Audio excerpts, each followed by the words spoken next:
नमस्कार दोस्तों, एक बार फिर से आपका स्वागत है आपके अपने चैनल शाइनिंग मून में। आज हम बात करेंगे साइकोलॉजी का। अपना टॉपिक है समायोजन।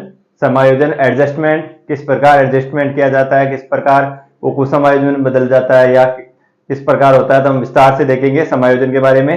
तो समायोजन से भी क्वेश्चन पूछा जा सकता है और एडजस्टमेंट में से भी क्वेश्चन पूछा जा सकता है। कई बार ऐसा होता है कि समायोजन ना देकर आपको एडजस्टमेंट डायरेक्ट हिंदी में लिख दिया जाता है। एडजस्टमेंट किसे कहते हैं, तो आपको ध्यान रखना है समायोजन यानी एडजस्टमेंट।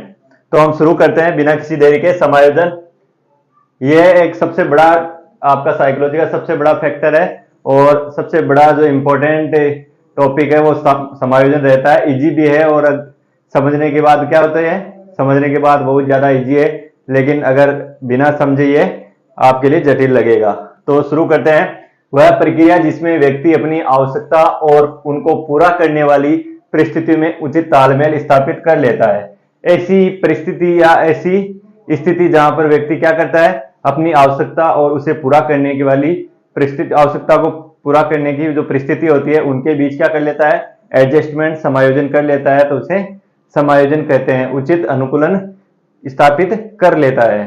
इसके अलावा हम देखते हैं वह अवस्था जिसमें व्यक्ति जीवन के सभी पहलुओं से परिपूर्ण, वह प्रसन्न, वह संतुष्ट रहता है। क्या है वह अवस्था? ऐसी अवस्था, समायोजन किसे कहते हैं? ऐसी अवस्था जिसमें व्यक्ति जीवन के सभी पहलुओं से क्या करता है, व्यक्ति जीवन के सभी पहलुओं से परिपूर्ण, वह प्रसन्न, वह संतुष्ट रहता है। क्या करता है, जो अपनी परिस्थितियां वह परिस्थिति के साथ अनुकूलन स्थापित कर लेता है और उसके साथ क्या करता है, वो प्रसन्न रहता है और संतुष्ट रहता है, तो उसे क्या कहते हैं, समायोजन कहते हैं। एक अच्छा समायोजन का ये गुण होता है कि इसमें समायोजन करने वाला व्यक्ति क्या होता है, परिपूर्ण, प्रसन्न व संतुष्ट रहता है। इसके अलावा हम देखते हैं अच्छा समायोजन यथार्थवादी व संतोषप्रद दोनों होता है।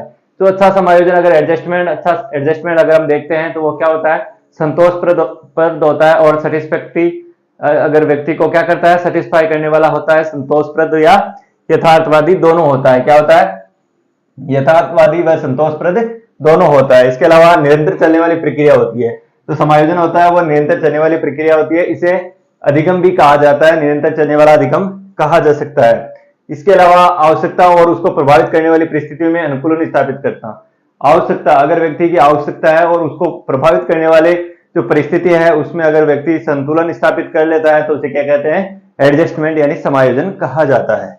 इसके अलावा हम देखते हैं जो एडगर ने समायोजन की जो परिभाषा बताई है वो है, एडगर ने परिभाषा क्या बताई है, समायोजन श्रेष्ठता प्राप्ति का आधार है। एडगर जो मनोवैज्ञानिक है उन्होंने बताया कि समायोजन क्या है, श्रेष्ठता प्राप्ति का आधार है। समायोजन क्या है, एक श्रेष्ठता प्राप्ति का आधार है, एडगर ने बताया। इसके अलावा स्किनर ने बताया कि समायोजन एक अधिगम प्रक्रिया है। समायोजन क्या है, एक अधिगम प्रक्रिया है। जो स्किनर महोदय ने बताया कि जो समायोजन है वो क्या है, एक लर्निंग प्रोसेस है। क्या है, लर्निंग प्रोसेस, अधिगम प्रक्रिया को ही समायोजन कहा जाता है। समायोजन के अंतर्गत व्यक्ति क्या करता है, एडजस्टमेंट स्थापित करता है, उचित अनुकूलन स्थापित करता है और उचित परिस्थितियों में अपने आप को डालने की कोशिश करता है। और अगर वो सही तरीके से उस परिस्थितियों के अनुकूल अपने आप को ढाल लेता है तो उसे क्या कहते हैं, अनुकूलन या समायोजन कहते हैं। जिस प्रकार हम देखते हैं कि सर्दियों के मौसम में हम क्या करते हैं, सर्दियों के मौसम में जैसी सर्दियों आ जाती है तो हम क्या कर लेते हैं, ऊनी वस्त्र पहनने लग जाते हैं और अपने आप को उसकी अनुरूप ही ढाल लेते हैं, तो उसे क्या कहते हैं, समायोजन कहते हैं। अगर हम समायोजन नहीं करेंगे, अगर हम ऊनी वस्त्र या सर्दी का ध्यान नहीं रखेंगे तो बीमार हो जाएंगे और ये कुसमायोजन हो सकता है। क्योंकि अगर व्यक्ति एडजस्टमेंट नहीं करना सीख पाता है तो वो किसी भी परिस्थिति में अपने आप को नहीं डाल सकता। इस प्रकार अगर हम स्कूल कॉलेजेस में जाते हैं तो वहां पे जिस प्रकार का हमारा डिसिप्लिन होता है उस प्रकार हमें रहना पड़ता है। अगर डिसिप्लिन के अकॉर्डिंग हम नहीं रहते, अपनी मनमर्जी से रहते हैं, तो क्या होगा, वो समायोजन नहीं होता, वो कुसमायोजन की श्रेणी में आता है और ऐसा जो परिस्थिति होती है उसे कुसमायोजन कहते हैं। इसके अलावा हम देखते हैं वातावरण के साथ सुसंगत संबंध स्थापित करने का आधार क्या होता है। समायोजन किसे कहते हैं, वातावरण के साथ, वातावरण या परिस्थिति के साथ सुसंगत संबंध स्थापित करने का आधार होता है समायोजन। अब हम देखते हैं कि समायोजन कितने प्रकार के होते हैं। वैसे समायोजन 3 प्रकार के होते हैं। समायोजन कितने प्रकार के होते हैं, समायोजन 3 प्रकार के होते हैं। पहला है जैविक समायोजन, दूसरा सामाजिक समायोजन और तीसरा है स्वयं के साथ समायोजन। अगर व्यक्ति स्वयं के साथ समायोजन करता है तो उसे क्या कहते हैं, स्वयं के साथ समायोजन। इसके अलावा जैविक समायोजन। सबसे पहले हम देखते हैं जैविक समायोजन किसे कहते हैं। जैविक समायोजन कहते हैं जो जीव होते हैं वो किसी भी परिस्थिति में अपने आप को ढालने की प्रक्रिया क्या होती है, जैविक समायोजन होता है। जीव की अन्य जीवों के साथ अपने आप को ढालने की या व्यवस्थित करनी या परिस्थिति के अनुकूल अपने आप को ढालना ही क्या कहलाता है, जैविक समायोजन कहलाता है। इसके अलावा जैविक समायोजन के बाद में हम देखते हैं सामाजिक समायोजन।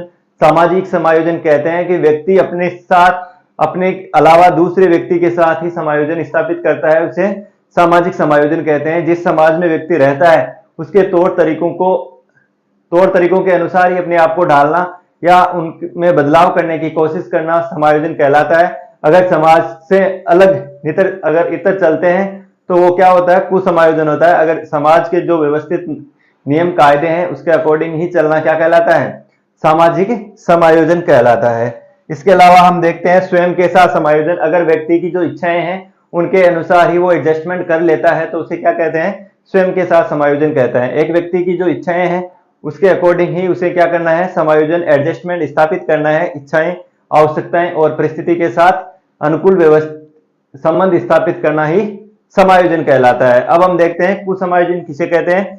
कुसमायोजन क्या होता है, इस प्रकार समायोजन हमने देखा वह प्रक्रिया जिसमें व्यक्ति अपनी आवश्यकताओं और उनको पूरा करने वाली परिस्थिति में उचित तालमेल स्थापित कर लेना।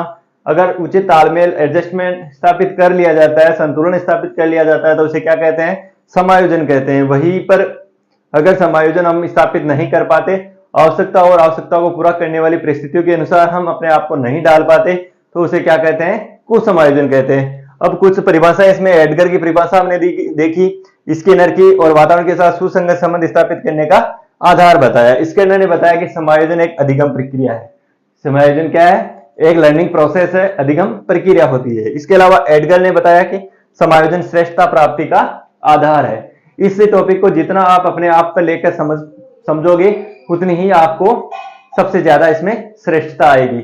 समायोजन जिस प्रकार हम देखते हैं कि किसी भी परिस्थिति में हमें उसके अनुकूल ढलना होता है उसे ही समायोजन कहते हैं। अपने आप को आवश्यकता की जो पूर्ति करने के लिए जो परिस्थिति हमारे सामने आती है उसमें अपने आप को अनुकूलन स्थापित करना या अपने आप को श्रेष्ठ साबित करना, यही क्या होता है, समायोजन कहता है। समायोजन वैसे 3 प्रकार के होते हैं, जैविक समायोजन, सामाजिक समायोजन और स्वयं के साथ समायोजन। जैविक समायोजन जो जीव होते हैं, जीव अपने आप के आपस में समायोजन स्थापित कर लेते हैं, उसे जैविक समायोजन कहते हैं। इसके अलावा सामाजिक समायोजन, जीव अपने आप के साथ साथ समाज में रहने वाले अन्य लोगों के साथ भी जो संतुलन स्थापित करता है, समायोजन एडजस्टमेंट करता है, उसे क्या कहते हैं, सामाजिक समायोजन। इसके अलावा स्वयं के साथ समायोजन, खुद के साथ परिस्थितियों के साथ जो समायोजन स्थापित होता है उसे स्वयं के साथ समायोजन स्थापित करना कहलाता है।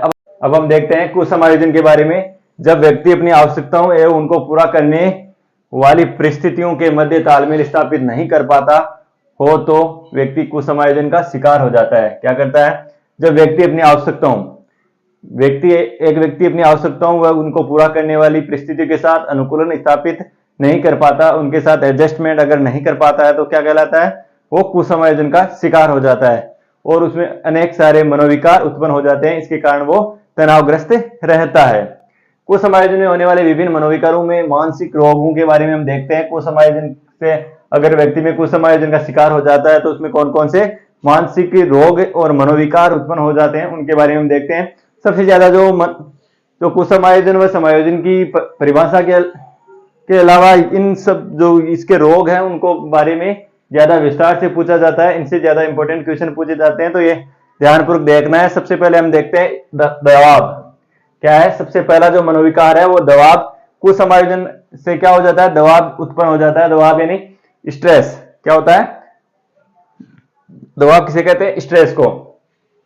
सफलता प्राप्त करने एवं आत्मसम्मान की रक्षा के लिए, अगर कोई व्यक्ति सफलता प्राप्त करने के लिए और आत्मसम्मान प्राप्त करने के लिए क्या करता है, सकारात्मक सोच रखकर जब व्यवहार करता है और उसे कारण उत्पन्न मनोस्थिति दबाव कहलाती है। क्या कहलाती है, सफलता प्राप्त करने एवं आत्मसम्मान की रक्षा के लिए सकारात्मक सोच रखकर क्या करता है, पॉजिटिव जो थिंकिंग रखकर आत्मसम्मान व सफलता प्राप्त करने के लिए परिस्थितियों में के साथ सामना करता है, उसे क्या कहते हैं, मनोस्थिति दबाव कहलाती है। व्यवहार करता है तो उसे क्या करता है, वो चिड़चिड़ा से हो जाता है तो क्या करता है, दबाव में कार्य करता है तो उसे क्या कहते हैं, दबाव कहते हैं, स्ट्रेस कहते हैं। जिस प्रकार अगर किसी व्यक्ति की व्याख्याता में सिलेक्शन नहीं होता, किसमें, व्याख्याता में चयन नहीं होने पर रीट में क्या होगा, वह मेरिट का दबाव क्या कहलाता है। किसी व्यक्ति का अगर व्याख्याता में सिलेक्शन नहीं होता तो वो विचार करता रहता है कि पॉजिटिव थिंकिंग के साथ सोचता रहता है कि मैं, अगर मेरा व्याख्याता में नहीं हुआ, रीट में नहीं होगा, तो समाज और परिस्थितियों के साथ वो संतुलन स्थापित नहीं कर पाता, तो वो किसका शिकार हो जाता है, दबाव का शिकार हो जाता है और स्ट्रेस का शिकार हो जाता है। इसके अलावा हम देखते हैं जो सेकंड नंबर अपना है तनाव, टेंशन।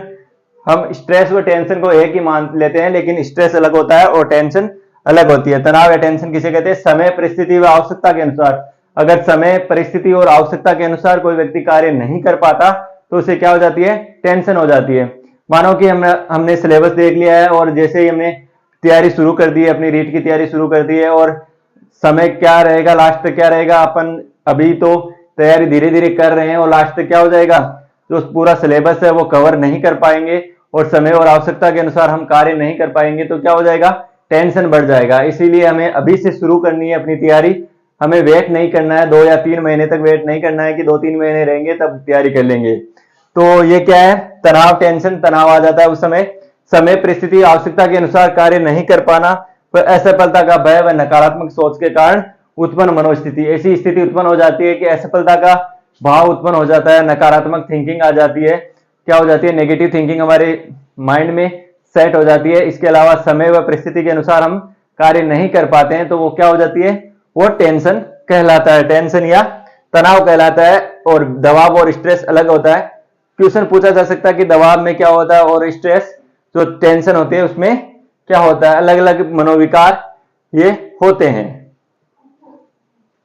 दुश्चिंता, एंजाइटी, जब अचेतन मन की अतृप्त इच्छाएं, जब अचेतन मन, जो हमने देखा चेतन व अचेतन मन, अचेतन मन की अतृप्त इच्छाएं बार बार चेतन मन में आने का प्रयास करती है तो व्यक्ति दुश्चिंता का शिकार हो जाता है, एंजाइटी का शिकार हो जाता है। क्या होती है एंजाइटी, दुश्चिंता, यानी जब अचेतन मन में अतृप्त इच्छाएं, जब किसी व्यक्ति की अतृप्त इच्छाएं, असंतुष्ट हुई इच्छाएं परिस्थितियों के अनुसार दब जाती है और बार बार वो चेतन मन में आने की कोशिश करती है तो उसे क्या कहते हैं, दुश्चिंता का शिकार हो जाता है। जैसे मानते हैं हम किसी व्यक्ति का व्याख्याता में सिलेक्शन नहीं होता, व्याख्याता में सिलेक्शन नहीं होता है, सिलेक्शन नहीं होता है और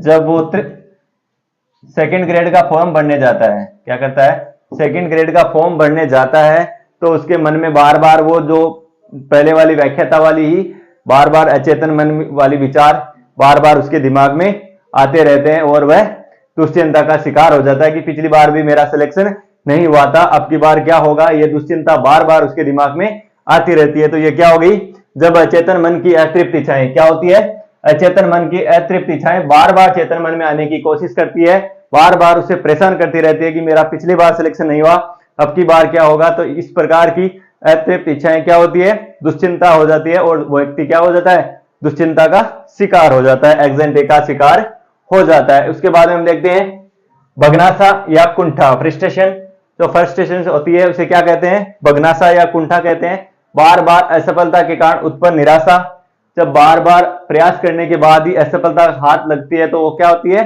वो क्या हो जाता है, बगनासा या कुंठा का शिकार हो जाता है, फ्रस्ट्रेशन का शिकार हो जाता है, वो एकांत में चला जाता है। बार बार असफलता के कारण क्या हो जाती है, जब व्यक्ति के बार बार प्रयास करने के बाद भी असफलता का सामना करना पड़ता है तो वो किसका शिकार हो जाता है, बगनासा या कुंठा का शिकार हो जाता है। और इसमें व्यक्ति क्या करता है, इसमें व्यक्ति आत्महत्या तक कर सकता है, लेकिन इस प्रकार का कदम नहीं उठाना है। एक जो गवर्नमेंट जो नौकरी होती है वो एक लाइफ का एक हिस्सा होता है, अगर वो नहीं मिले तो भी आप अपनी जीवन निर्वाह कर सकते हैं, तो ऐसा नहीं करना है, बगनासा या कुंठा का शिकार नहीं होना है।